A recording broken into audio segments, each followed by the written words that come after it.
Assalamualaikum warahmatullahi wabarakatuh.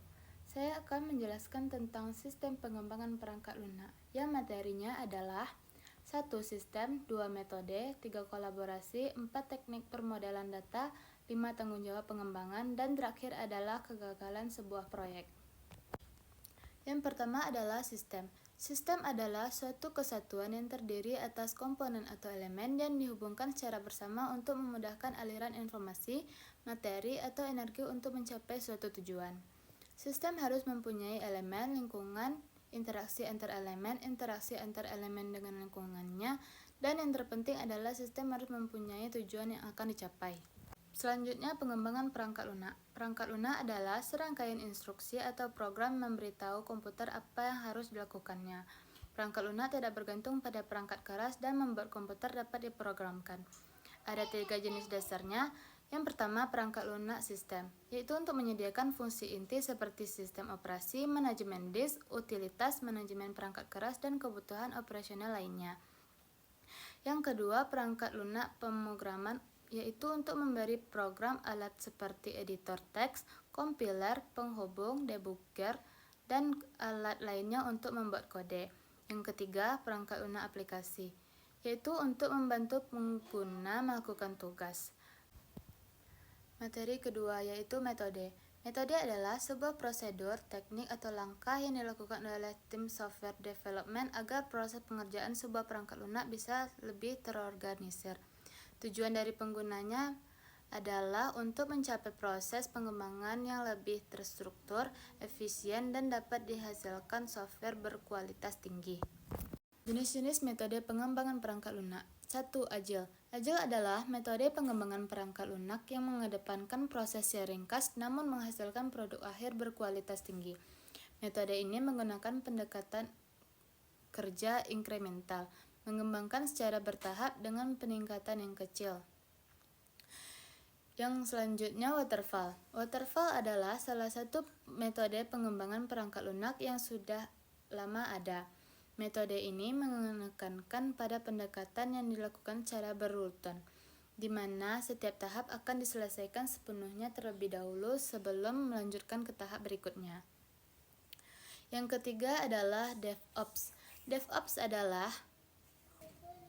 berfokus pada kolaborasi yang lebih erat antara tim pengembangan dan tim operasi dalam proses pengembangan produk. DevOps mendorong kerjasama, komunikasi, dan otomatisasi antara tim. Keempat adalah RAD. RAD adalah pengembangan perangkat lunak yang dikenalkan pada tahun 1991 dan menjadikan dasar bagi kerangka kerja iteratif modern.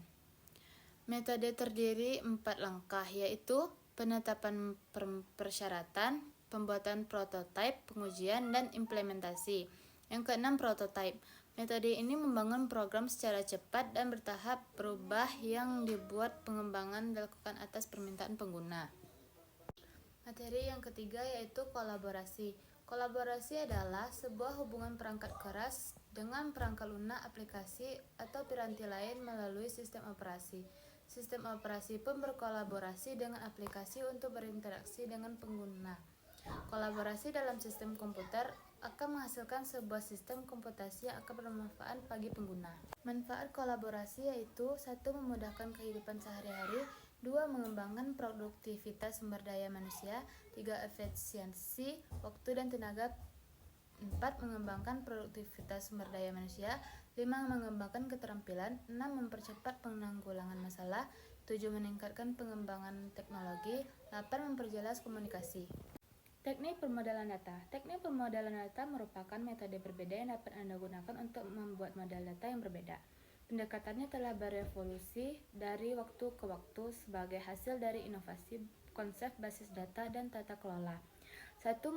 Modal data grafik mempresentasi hubungan data yang memperlakukan entitas secara bersama. Entitas dapat berhubungan satu sama lain dalam hubungan satu ke banyak atau banyak ke banyak tanpa konsep induk atau turunan. 2. Pemodalan data rasional merupakan pendekatan permodalan populer yang memvisualisasi kelas data sebagai tabel. Tabel data yang berbeda digabungkan atau dihubungkan dengan menggunakan kunci yang mempresentasi hubungan entitas dunia nyata. Selanjutnya adalah tanggung jawab dalam tahap perancangan desain. Yang pertama, mendesain arsitektur sistem, merancang struktur sistem termasuk database dan antarmuka pengguna. Yang kedua, membuat mode data dengan cara mengorganisir dan menghubungkan data dalam sistem. Yang ketiga, memastikan keamanan dan menyusun desain yang aman dari ancaman serta kebocoran data. Selanjutnya adalah tanggung jawab pengembangan. Yang pertama, pemilik produk. Mereka bertanggung jawab untuk menciptakan visi produk dan memaksimalkan investasi. Selain itu, pemilik produk bekerja sama erat dengan pengguna akhir untuk membuat dan memprioritaskan persyaratan proyek. Sedangkan yang kedua adalah analisis bisnis. Mereka mengidentifikasi pemangku kepentingan proyek dan mengumpulkan persyaratan proyek. Mereka mengklarifikasi kebutuhan klien dengan mendefinisikan cakupan proyek dan menganalisis proses serta dokumentasi terkini. Yang ketiga, adapun manajer proyek yang bertanggung jawab untuk mengelola proyek dan tim, mengalokasikan sumber daya dan bertujuan untuk menghilangkan semua hambatan-hambatan. Mereka terus-menerus menghubungi klien, tim pengembangan, dan manajemen. Sedangkan yang keempat, ada desainer UX. Mereka mengidentifikasi pemangku kepentingan proyek dan mengumpulkan persyaratan proyek. Mereka mengklarifikasi kebutuhan klien dengan mendefinisikan cakupan proyek dan menganalisis proses serta dokumentasi terkini. Adapun tanggung jawab pengembangan dalam proyek animasi pendek kami, yang pertama yang menjadi pemilik produk dalam proyek animasi pendek adalah kreator, studio animasi, investor, dan klien. Siapa pemiliknya sangat tergantung pada kesepakatan kontrak di awal proyek.